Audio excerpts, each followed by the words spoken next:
Dear students, welcome to fly high. आज हम Bihar board class 7 के साइंस विषय का 15वां अध्याय पढ़ेंगे, जो कि है जीवों में श्वासन। जीवों में श्वासन यानी कि रेस्पिरेशन। स्टूडेंट्स, कभी आपने अपना नाक को बंद करके कुछ देर के लिए देखा है कि हम बगैर सांस लिए कितनी देर तक रह सकते हैं?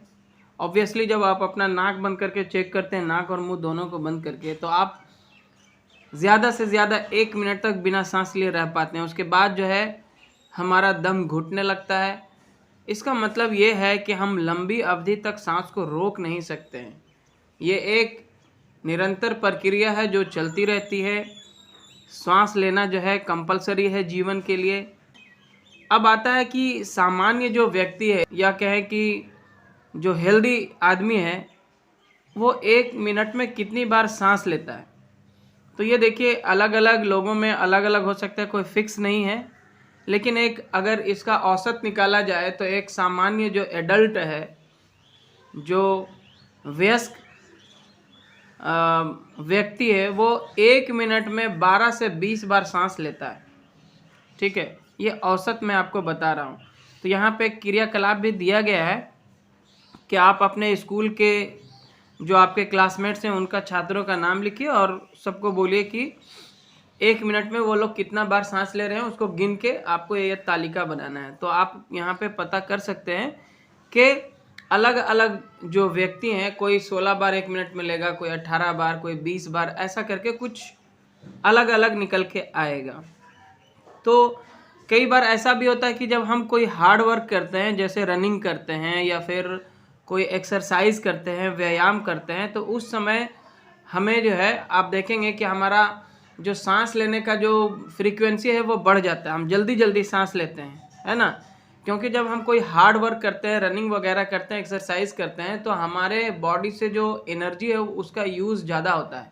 और एनर्जी बिल्ड करने के लिए ऑक्सीजन की ज़्यादा आवश्यकता होती है, जिससे हम जो सांस लेते हैं उसकी तीव्रता बढ़ जाती है। उस समय जो है हम अधिक से अधिक सांस लेते हैं, सो दैट कि ऑक्सीजन की जो उपलब्धता है वो हमारे शरीर में बनी रहे। चलिए आगे बढ़ते हैं। तेज चलने या दौड़ने पर सांस की गति बढ़ जाती है ना? क्योंकि उस समय हमारे बॉडी से एनर्जी ज़्यादा यूज़ होता है, बॉडी को एनर्जी ज़्यादा जनरेट करना पड़ता है। हम नाक या मुंह से सांस लेते हैं और छोड़ते हैं, है ना? जब ऑक्सीजन युक्त हवा शरीर के अंदर ले जाने की क्रिया क्या कहलाती है? अंतः श्वसन या इनहेलेशन कहलाता है। जब हम सांस द्वारा हवा को अपने शरीर के अंदर लेते हैं, जिसमें ऑक्सीजन की मात्रा होती है, तो इसको हम इनहेलेशन कहते हैं। मतलब सांस को अंदर लेना क्या कहलाता है? अंतः श्वसन कहलाता है। तथा कार्बन डाइऑक्साइड युक्त जो हवा के शरीर के बाहर हम निकालते हैं उसको उच्छ्वसन कहते हैं, यानी कि एक्सहेलेशन। अगर हम नॉर्मल लैंग्वेज में कहें तो सांस बाहर निकालने की जो प्रक्रिया होती है, जिसमें कार्बन डाइऑक्साइड हमारे शरीर से बाहर निकलता है, उसको हम क्या कहते हैं? एक्सहेलेशन कहते हैं। ठीक है ना? तो जो एक्सहेलेशन होता है, सांस निकालने की जो प्रक्रिया है, उच्छ्वसन से उत्सर्जित हवा में O2 यानी कि ऑक्सीजन की मात्रा कम व कार्बन डाइऑक्साइड की मात्रा ज़्यादा होती है। चलिए, यहाँ पे एक और है कि जब हम उच्छ्वसन करते हैं यानी कि सांस छोड़ते हैं, तो कौन सी गैस निकलती है? तो हम सभी जानते हैं कि जब हम सांस छोड़ते हैं तो उससे कार्बन डाइऑक्साइड गैस निकलती है। तो इसका एक यहाँ पे क्रियाकलाप दिया गया है कि एक परखनली में चूने का पानी लेकर एक नली डालकर उसमें फूकें। कुछ देर फूकने के बाद चूने के पानी का परीक्षण करें।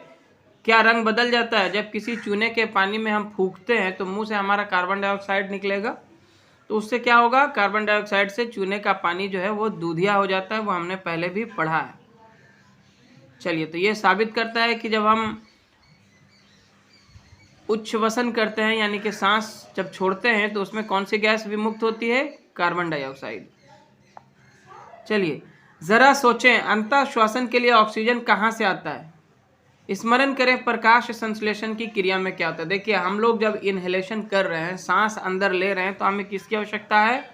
ऑक्सीजन की आवश्यकता है। और ये ऑक्सीजन हमें कहाँ से प्राप्त होता है? हमने जब पढ़ा था पौधों में पोषण, तो वहाँ पे हमने जाना था कि पौधे जो है प्रकाश संश्लेषण की क्रिया में कार्बन डाइऑक्साइड का उपयोग करते हैं और ऑक्सीजन छोड़ते हैं, और वही ऑक्सीजन सभी जीवों के लिए क्या है, सांस लेने के समय जब हम हवा वायु जब शरीर के अंदर लेते हैं तो उसमें से हम ऑक्सीजन को ग्रहण करते हैं। तो हमें जो ऑक्सीजन कहाँ से मिलती है, पेड़ पौधों से मिलती है, प्लांट्स से मिलती है, ट्रीज से मिलती है। प्रकाश संश्लेषण की प्रक्रिया के फलस्वरूप ऑक्सीजन मुक्त होता है, जिसका उपयोग सभी जीव करते हैं और कार्बन डाइऑक्साइड मुक्त करते हैं। अब हम जो कार्बन डाइऑक्साइड गैस छोड़ते हैं इसका उपयोग पौधे भोजन बनाने में करते हैं। तो इस प्रकार वातावरण में ऑक्सीजन और कार्बन डाइऑक्साइड, ऑक्सीजन को हम O2 कह सकते हैं और कार्बन डाइऑक्साइड को CO2 कहते हैं। ठीक है, तो हम इस प्रकार जो है वातावरण में इसकी जो निरंतरता है, जो बैलेंस है, वो बनी रहती है। सभी जीव जंतु क्या करते हैं, ऑक्सीजन लेते हैं और कार्बन डाइऑक्साइड छोड़ते हैं। वहीं पेड़ पौधे प्रकाश संश्लेषण यानी कि फोटोसिंथेसिस प्रक्रिया में कार्बन डाइऑक्साइड को लेते हैं और ऑक्सीजन अपने पत्तियों के रंध्रों की सहायता से वातावरण में छोड़ते हैं, जिससे जो है इन दोनों गैसों का वातावरण में संतुलन बना रहता है। जीवों को जीवित रहने के लिए बहुत से कार्य करने पड़ते हैं। कार्य करने के लिए क्या चाहिए होती है, ऊर्जा की आवश्यकता होती है, यानी कि एनर्जी की आवश्यकता होती है। यहाँ तक कि भोजन करने के लिए भी ऊर्जा की ज़रूरत पड़ती है। देखते हैं जब कोई बहुत बीमार हो जाता है, कमज़ोर हो जाता है, तो वो भोजन भी नहीं कर पाता है ना। तो इससे क्या साबित होता है कि हमें भोजन करने के लिए भी ऊर्जा, एनर्जी की ज़रूरत होती है। चलिए, तो कहने का मतलब यह है कि हम जो भी क्रियाकलाप करते हैं उसमें हमें क्या, ऊर्जा की आवश्यकता होती है, एनर्जी की आवश्यकता होती है। आगे बढ़ते हैं। भोजन में ऊर्जा संग्रहित रहती है जो जैव रासायनिक यानी कि बायोकेमिकल अभिक्रिया, श्वसन यानी कि रेस्पिरेशन के दौरान भोज्य पदार्थों के रासायनिक अपघटन यानी कि डिकम्पोजिशन के फलस्वरूप ऊर्जा मुक्त होती है। इसी ऊर्जा का उपयोग जीव अपने सभी प्रकार के कार्यों के लिए करता है।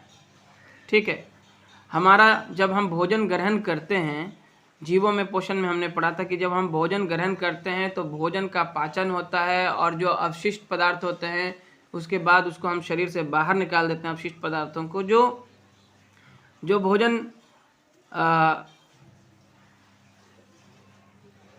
भोजन के पाचन के बाद जो है यह हमारे ब्लड में मिल जाता है और ब्लड में जो है ऑक्सीजन गैस भी मिल जाता है और इस प्रकार ये दोनों मिलकर ही ऊर्जा का निर्माण करते हैं। इस प्रकार हम देखते हैं कि सांस लेना या छोड़ना और श्वसन की प्रक्रिया एक नहीं है। देखिए,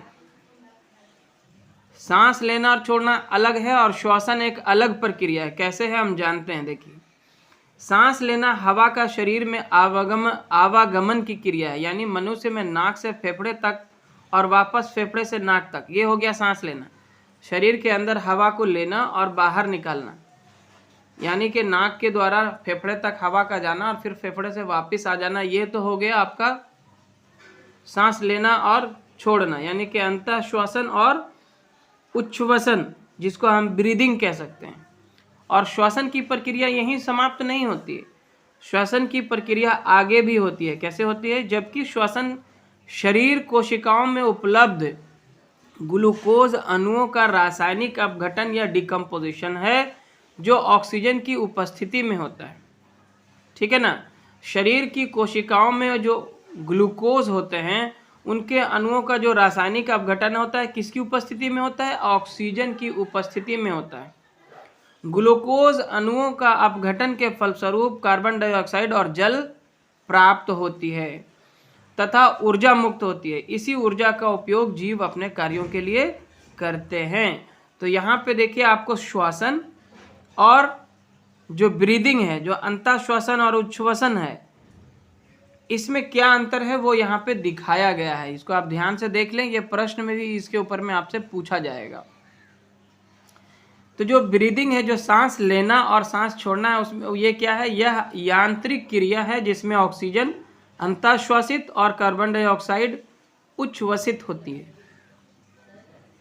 और दूसरा जो पॉइंट है ब्रीदिंग का यह है कि यह कोशिकाओं के बाहर होने वाली क्रिया है। और तीसरा पॉइंट है कि इस क्रिया में ऊर्जा खर्च होती है। और चौथा है कि इस क्रिया में एंजाइम की सहभागिता नहीं होती है। और वहीं जो श्वसन है यानी कि रेस्पिरेशन, यह क्या है, यह जैव रासायनिक यानी कि बायोकेमिकल क्रिया है जिसमें ग्लूकोज ऑक्सीकृत होकर यानी कि ग्लूकोज ऑक्सीजन के साथ मिलकर कार्बन डाइऑक्साइड और जल का निर्माण करते हैं, साथ ही साथ ऊर्जा मुक्त होती है। यह कोशिकाओं के अंदर होने वाली क्रिया है, इसलिए इसे कोशिकीय श्वसन या सेल्यूलर रेस्पिरेशन भी कहते हैं। इस क्रिया में ऊर्जा मुक्त होती है, ब्रीदिंग में ऊर्जा खर्च होती है और रेस्पिरेशन में ऊर्जा निकलती है, ऊर्जा मुक्त होती है। इस क्रिया के निष्पादन में एंजाइम की सहभागिता होती है। तो इस प्रकार हमने देखा कि जो ब्रीदिंग है और रेस्पिरेशन है वो दोनों अलग अलग चीज़ें हैं। एंजाइम क्या होता है, अभी हमने एंजाइम वर्ड सुना तो मन में आया कि भाई एंजाइम क्या होता है, किसको कहते हैं। एंजाइम यह एक प्रकार का प्रोटीन है जो जैव रासायनिक क्रिया को उत्प्रेरित करता है तथा अभिक्रिया को नियंत्रित करता है।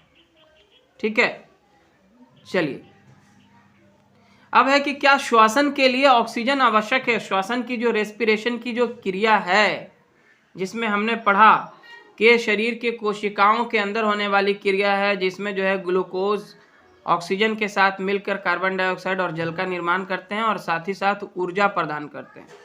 तो वास्तव में श्वसन की क्रिया ऑक्सीजन की उपस्थिति तथा अनुपस्थिति दोनों परिस्थितियों में संभव है, होता है। जब ग्लूकोज का अपघटन ऑक्सीजन की उपस्थिति में होता है तब इस प्रकार की श्वसन क्या कहलाती है, ऑक्सी श्वसन, है ना। एरोबिक रेस्पिरेशन कहते हैं इसको, वायवीय श्वसन कहते हैं। ऑक्सी श्वसन के फलस्वरूप क्या निकलता है, कार्बन डाइऑक्साइड और जल तथा ऊर्जा मुक्त होती है। ग्लूकोज और ऑक्सीजन मिलकर क्या बनाते हैं, कार्बन डाइऑक्साइड। ये ऑक्सीजन की उपस्थिति में हो रहा है, ये जो है ऑक्सी श्वसन है। इसमें कार्बन डाइऑक्साइड, जल और ऊर्जा का निर्माण हो रहा है, इतना कैलोरी हो रहा है। इसी प्रकार श्वसन उच्च वर्गीय पौधों तथा जंतुओं में भी होता है। इस प्रकार का जो श्वसन है जंतुओं और पौधों में होता है, उच्च वर्गीय पौधों तथा जंतुओं में होता है। ऑक्सीजन की उपस्थिति में जब ग्लूकोज का अपघटन होता है तो उसको हम अनॉक्सी श्वसन कहते हैं। क्या कहते हैं, मतलब विदाउट ऑक्सीजन, ऑक्सीजन की अनुपस्थिति में एनारोबी रेस्पिरेशन कहलाता है। इस क्रिया के फलस्वरूप एल्कोहल, कार्बन डाइऑक्साइड तथा ऊर्जा मुक्त होती है। यहाँ पे क्या मिल रहा है आपको, जल के जगह पे एल्कोहल बन रहा है शरीर में, कार्बन डाइऑक्साइड तथा ऊर्जा। यहाँ पे हम देखेंगे आगे, ऑक्सीजन की अनुपस्थिति में ग्लूकोज का अपघटन अनॉक्सी श्वसन यानी कि एनारोबी रेस्पिरेशन कहलाता है। इस क्रिया के फलस्वरूप एल्कोहल, कार्बन डाइऑक्साइड तथा ऊर्जा प्राप्त होते हैं। देखिए ग्लूकोज में जब विदाउट ऑक्सीजन अपघटन होता है तो क्या बनते हैं, एल्कोहल बनते हैं, कार्बन डाइऑक्साइड और ऊर्जा निकलती है 28 कैलोरी। यह क्रिया जो है किण्वन या फर्मेंटेशन भी कहलाता है। ठीक है ना, जब ऑक्सीजन की अनुपस्थिति में ग्लूकोज का अपघटन होता है तो इस क्रिया को फर्मेंटेशन भी कहा जाता है या अनॉक्सी श्वसन कहा जाता है। चलिए, मुख्य रूप से इस प्रकार का जो श्वसन है जो विदाउट ऑक्सीजन के होता है, मतलब ऑक्सीजन के अनुपस्थिति में जो श्वसन होता है, अधिकतर सूक्ष्म जीवों जैसे एंट अमीबा, गोल कृमि तथा जीवाणुओं में होता है। ये कहाँ होता है, जीवाणुओं में, माइक्रोब्स में होता है। चलिए, ईस्ट का नाम आपने सुना होगा। ईस्ट एक कोशीय सूक्ष्म जीव है ना, जिसमें अनॉक्सी श्वसन की क्रिया होती है, खमीर जिसको हम बोलते हैं, और इथाइल अल्कोहल बनता है। ईस्ट यानी कि खमीर का प्रयोग अंग्रेजी शराब यानी कि वाइन या बियर तथा पावरोटी, बिस्कुट उद्योग या बेकिंग इंडस्ट्री में होता है। उसमें क्या किया जाता है, ईस्ट का पाउडर जो है मैदा में, आटा में मिला दिया जाता है, जिससे उसमें ईस्ट जो है वो मल्टीप्लाई होने लगता है, बढ़ने लगता है, और उससे जो है ये आटा जो है या मैदा जो है वो क्या हो जाता है, लचीला हो जाता है, फूलने लगता है, क्योंकि जब वो सांस के द्वारा कार्बन डाइऑक्साइड छोड़ते हैं तो इसमें खमीर जनरेट हो जाता है।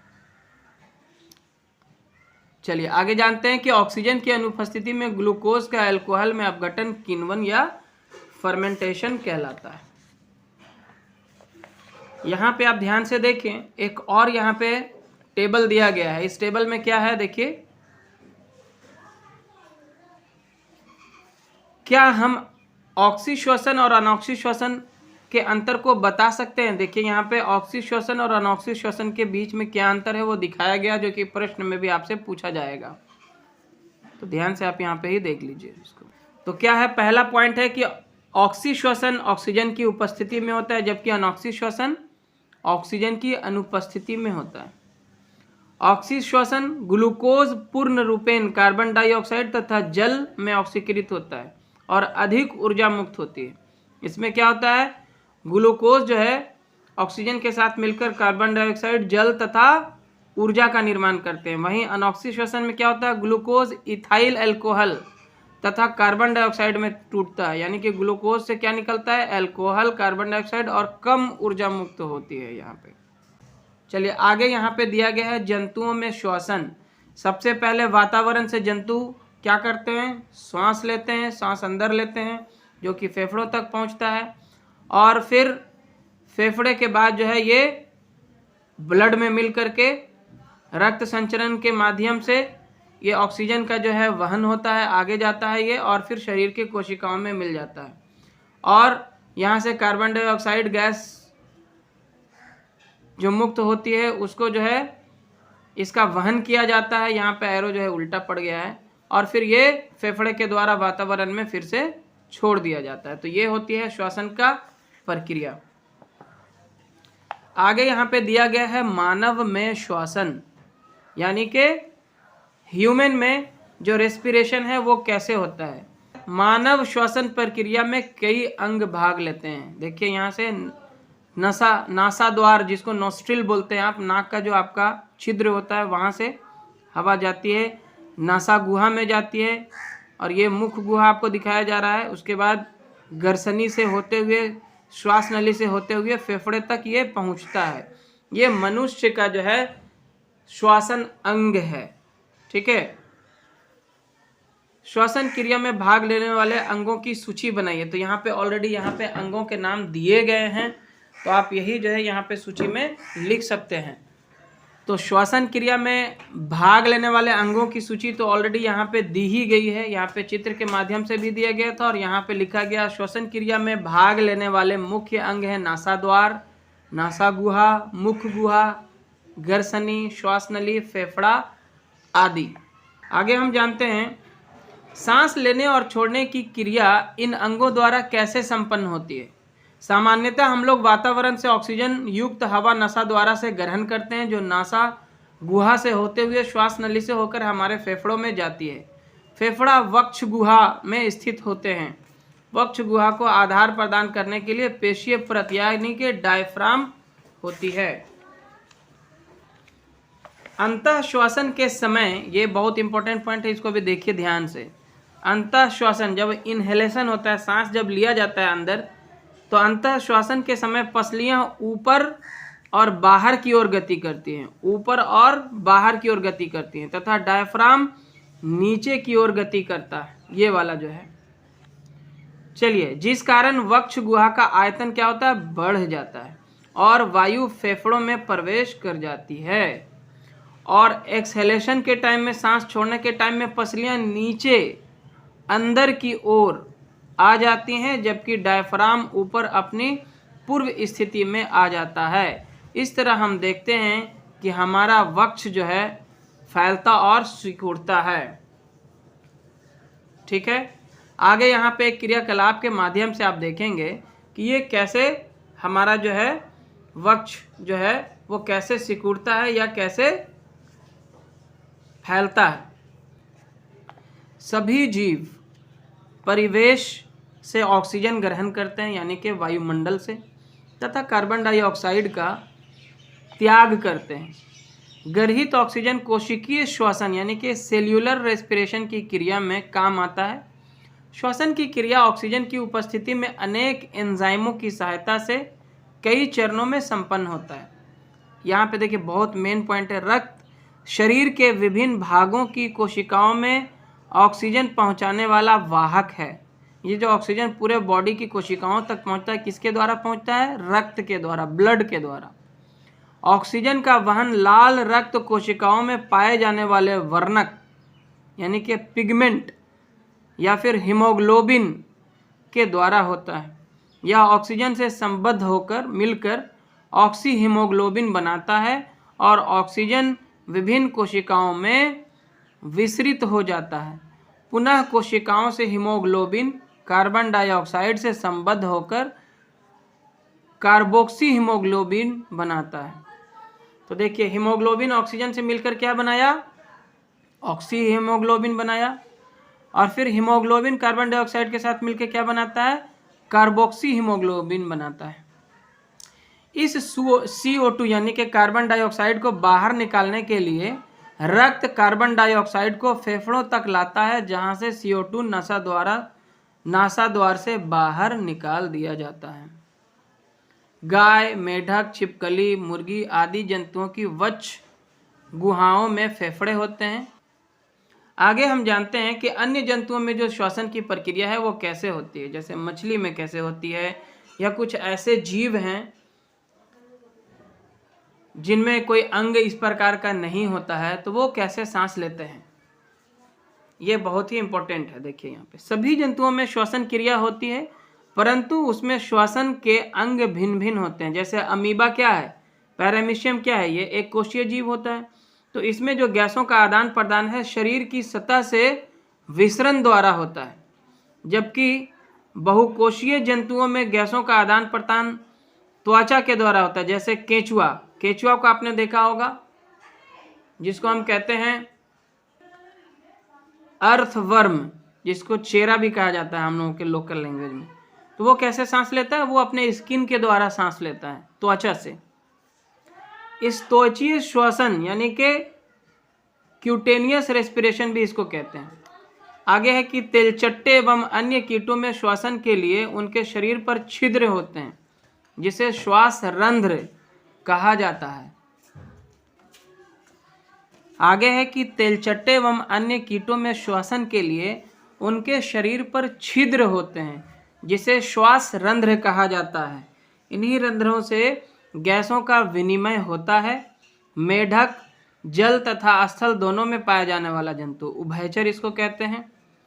इसमें श्वसन की क्रिया फेफड़ों तथा त्वचा के द्वारा होती है।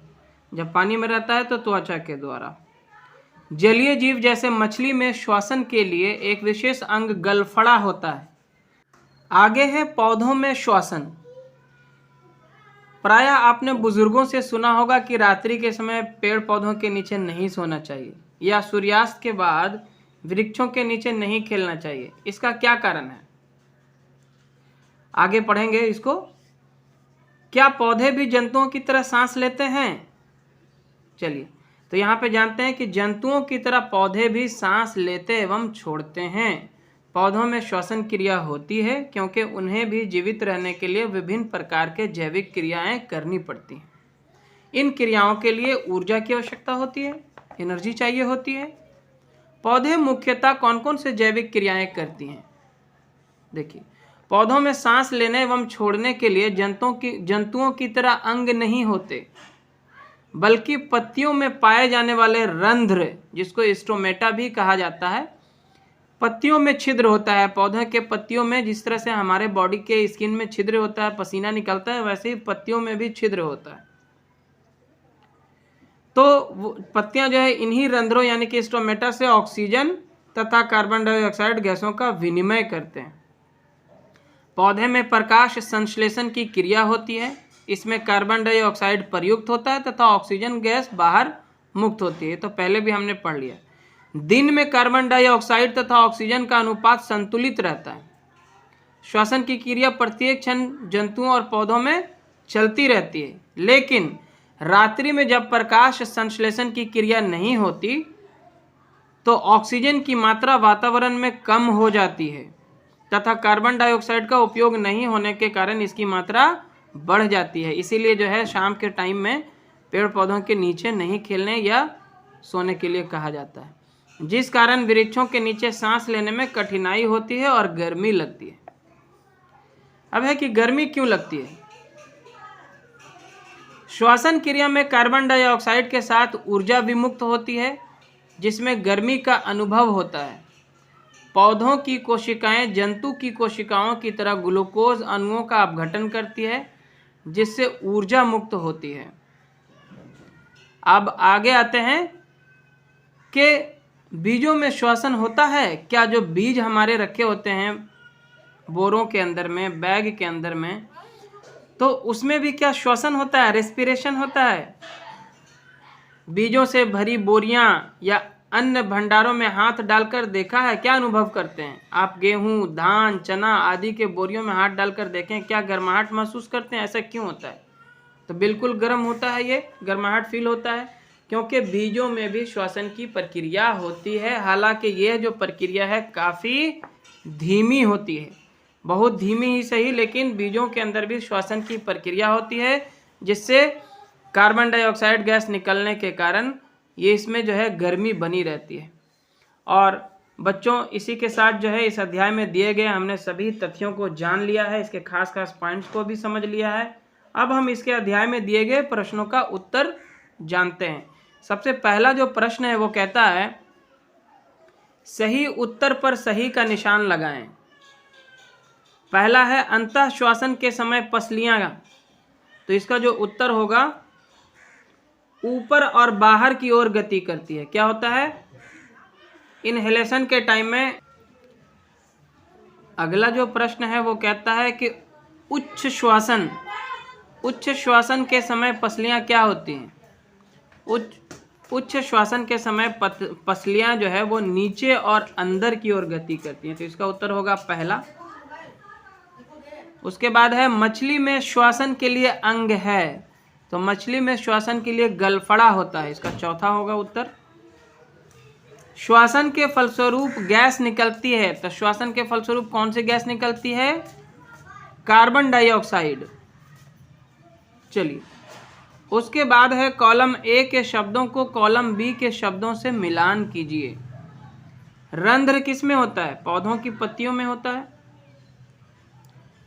फेफड़ा से सांस कौन लेता है, मनुष्य लेता है। गलफड़ा किस में होते हैं, मछलियों में होते हैं। और त्वचा से सांस कौन लेता है, केंचुआ। तो इस प्रकार हम इसको मिला देंगे। रंध्र को मिलाएंगे पौधे से, फेफड़ा को मनुष्य से, गलफड़ा को मछली से और त्वचा को केंचुआ से। आगे कहता है रिक्त स्थानों की पूर्ति करें, तो इसको मैं पूर्ति करके आपको देता हूं। तो हमने अब इसको जो खाली स्थान था इसकी पूर्ति कर दी है। इसका जो पहला था अंतः श्वसन में, यहाँ पे आप भर देंगे ऑक्सीजन गैस प्रयुक्त होता है तथा उच्च श्वसन में कार्बन डाइऑक्साइड विमुक्त होता है। यहाँ पे आप कार्बन डाइऑक्साइड हिंदी में भी लिख सकते हैं, जगह नहीं था तो हमने CO2 लिख दिया। दूसरा है कार्बन डाइऑक्साइड चूने के पानी को क्या कर देता है, दूधिया कर देता है, तो यहाँ दूधिया भर दें आप। तीसरा है ऑक्सीजन की उपस्थिति में होने वाली श्वसन ऑक्सी श्वसन कहलाती है। क्या कहलाती है, ऑक्सी श्वसन कहलाती है। अनॉक्सी श्वसन यहाँ भराएगा ऑक्सीजन की अनुपस्थिति में होता है। अनॉक्सी श्वसन जो है वो ऑक्सीजन की अनुपस्थिति में होता है। और अब यहाँ पे है कुछ प्रश्न दिए गए हैं, प्रश्न नंबर 4 से 11 तक कुछ यहाँ पे प्रश्न दिए गए हैं 1 by 1।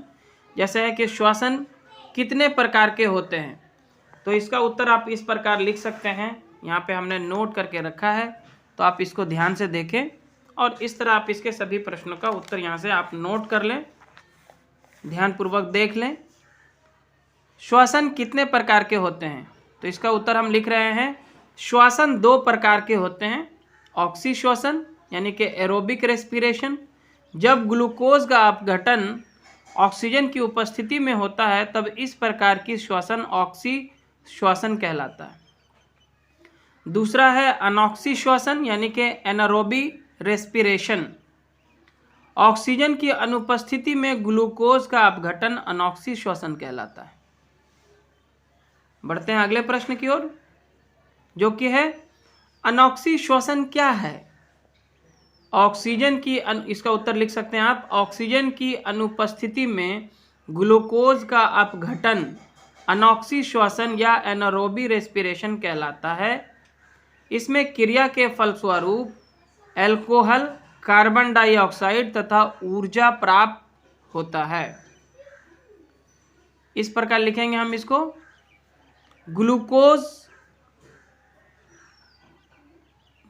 इस प्रकार लिखेंगे हम, ग्लूकोज किस में अपघटित होता है, इससे अल्कोहल जनरेट होता है, कार्बन डाइऑक्साइड और ऊर्जा जनरेट होता है, बहुत कम ऊर्जा जनरेट होता है यहाँ पे।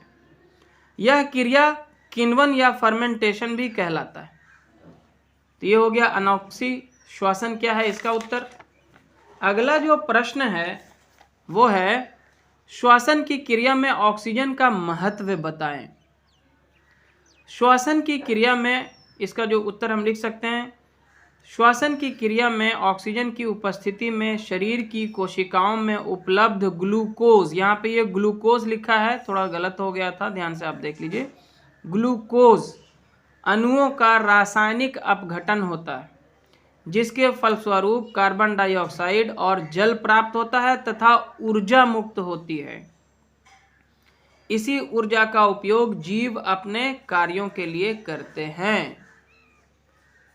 चलिए अगला प्रश्न है, अंतः श्वसन तथा उच्च श्वसन में क्या अंतर है। इसका उत्तर लिखेंगे, ऑक्सीजन युक्त हवा को शरीर के अंदर ले जाने की क्रिया अंतः श्वसन या इनहेलेशन तथा कार्बन डाइऑक्साइड युक्त हवा को शरीर से बाहर निकालने की क्रिया उच्छ्वसन यानी कि एक्सहेलेशन कहलाती है। अगला प्रश्न है, सांस लेने छोड़ने यानी कि ब्रीदिंग एवं श्वसन रेस्पिरेशन में क्या अंतर है। तो पेज नंबर 192 में यहाँ पे जब आप आएंगे तो ये टेबल आपको जो दिख रहा है, यही दोनों में क्या अंतर है लिखा हुआ है। तो आप इस टेबल में जो दिए गए पॉइंट्स हैं, 3-3, 4-4 पॉइंट दोनों के हैं, तो इसी को आपने उतार लेना है। तो ये हो जाएगा आपका उत्तर। आप पहले लिख दीजिएगा कि अंतः श्वसन एवं उच्छ्वसन तथा श्वसन में अंतर निम्नलिखित है, और इसके बाद इसको आपने लिख देना है। अगला प्रश्न जो है वो है, ऑक्सी श्वसन तथा अनॉक्सी श्वसन एक दूसरे से किस प्रकार भिन्न हैं। इसका भी उत्तर आपको पेज नंबर 194 में टेबल के माध्यम से दिया गया है। यहाँ पे देखिए आप, तो आपको यही उत्तर लिख देना है यहाँ पे, ऑक्सी श्वसन और अनॉक्सी श्वसन में अंतर। ठीक है, तो ये अंतर जो है यहाँ पे आप जो टेबल के माध्यम से दिया गया है, एक तरफ ऑक्सी श्वसन और एक तरफ अनॉक्सी श्वसन, तो इसको आपको यहाँ तक उतार लेना है। 2-2 पॉइंट दोनों का दिया गया है। और अब जो है अगला प्रश्न, प्रश्न नंबर 10 है, वो कहता है, अपने परिवार के सदस्यों की श्वसन दर मापें और उनमें अंतर के कारणों का पता लगाएं। देखिए बच्चों, इसका जो उत्तर है ना, आपको खुद ही देना है। आपके अपने परिवार का आपको यहाँ पे जो उनका श्वसन दर है वो आपको निकालना है। कैसे निकालेंगे, इसका एक एग्जाम्पल के तौर पे हमने आपको दिया है, आपको हेल्प के लिए, आप समझिएगा।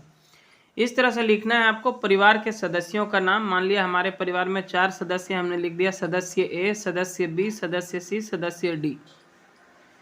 पहले का जब हमने देखा कि 1 मिनट में लिए गए सांसों की संख्या, सदस्य ए जो हैं उन्होंने 1 मिनट में 18 बार सांस ली, सदस्य बी जो हैं उन्होंने 20 बार ली, आपने जांच करके अगर देखा। सदस्य सी ने मान लिया कि 24 बार सांस ली, और सदस्य डी ने 16 बार सांस ली। तो आगे कहता है कि उनमें जो अंतर आ रहा है श्वसन दर में, उसके कारणों का पता लगाएं। तो यहाँ पे हम लिख सकते हैं, एक औसत वयस्क 1 मिनट में 16 से 20 बार, है ना, सांस लेता है। बच्चा प्रति मिनट 20 से 30 बार सांस ले सकता है। ठीक है, अंतर का कारण उम्र में अंतर एवं स्वास्थ्य के अनुसार अलग अलग हो सकता है। ठीक है ना, स्वास्थ्य के हिसाब से, हेल्थ के हिसाब से अलग अलग हो सकता है, कुछ आगे पीछे हो सकता है। उम्र के हिसाब से भी छोटा बच्चा होगा तो वो थोड़ा ज़्यादा सांस लेता है, जल्दी जल्दी लेता है। अगला प्रश्न है जो कि अंतिम प्रश्न होगा इस अध्याय का, वो कहता है कि यदि धरती से पौधों को समाप्त कर दिया जाए तो क्या होगा, कक्षा में चर्चा करें। तो आप लिख सकते हैं कि यदि धरती से पौधों को समाप्त कर दिया जाए तो मनुष्य एवं जीव जंतुओं का जीवन समाप्त हो जाएगा। कहें कि पृथ्वी पर जो है जीवन जो है पूरी तरह से समाप्त हो जाएगा। वायुमंडल में कार्बन डाइऑक्साइड गैस की अधिकता के कारण गर्मी अत्यधिक हो जाएगी, जिसके कारण बर्फ पिघलने लगेगी। जो पहाड़ों के ऊपर जो बर्फ जमी है वो सब पिघल जाएगी और पूरी पृथ्वी जल समाधि ले लेगी, मतलब पूरा पृथ्वी जो है जल में डूब जाएगा। तो इस प्रकार ये अध्याय यहीं पे होता है समाप्त। आई होप कि आपने इस अध्याय में दिए गए सभी तथ्यों को जान लिया होगा और इसमें दिए गए सभी प्रश्नों का उत्तर भी आपने सही तरह से नोट कर लिया होगा। तो अगर आपको ये वीडियो अच्छा लगा तो लाइक करें, अपने दोस्तों के साथ शेयर करें। चैनल को अभी तक अगर आपने सब्सक्राइब नहीं किया है तो सब्सक्राइब ज़रूर करें। Thank you so much.